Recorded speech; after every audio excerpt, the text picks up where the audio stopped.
Trump called Vladimir Putin crazy. Now, he hasn't done anything to stop Putin. We haven't sent any new weapons to Ukraine since Trump came into the White House.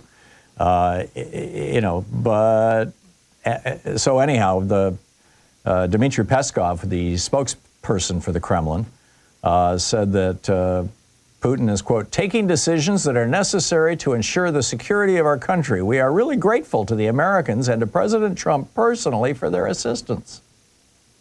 Well, thanks a lot, buddy.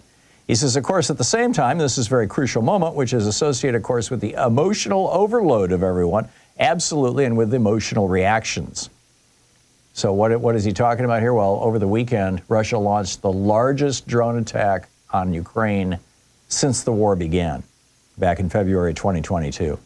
So Trump comes out and says, I'm not happy with what Putin's doing. He's killing a lot of people. And now Trump is bragging about how he's been protecting Putin, how he's been helping him out all these years. Gee, yeah, we noticed.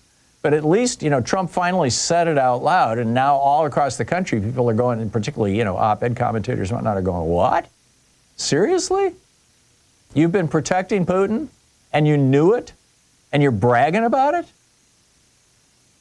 He says, what Vladimir Putin doesn't realize is if it wasn't for me, lots of really bad things would have happened to him in Russia.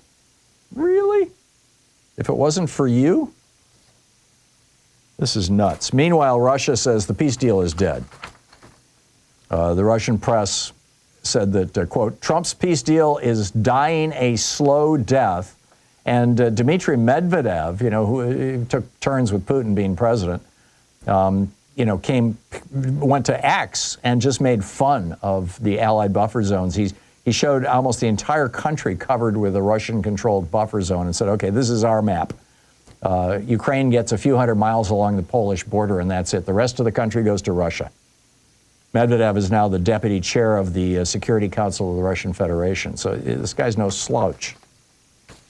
And he's talking about, we're going to have victory in Ukraine.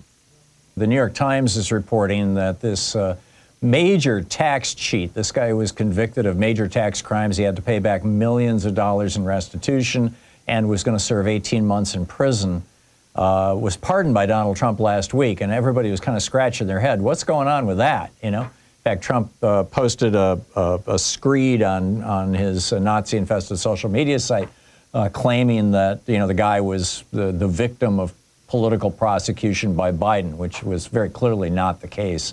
The guy was just a good old-fashioned tax cheat. He took his employees' taxes and kept them, and used it to fund his own lavish lifestyle, first-class flights and champagne and women and all kinds of weird stuff. So what happened? Well, it turned out his mom gave Donald Trump $1 million. She went to one of these fundraiser things and gave him $1 million. And so, this is like, stuff for cash. And then the other kind of shocking thing is that Donald Trump just posted on his Nazi-infested social media site that he's been helping Putin all these years. He goes on this rant about how I've been protecting Putin. Worse things would have happened to him if I hadn't been protecting him. And all across the country, people are going, huh? Really? You're admitting this? I mean, we kind of all knew it, but you're admitting this?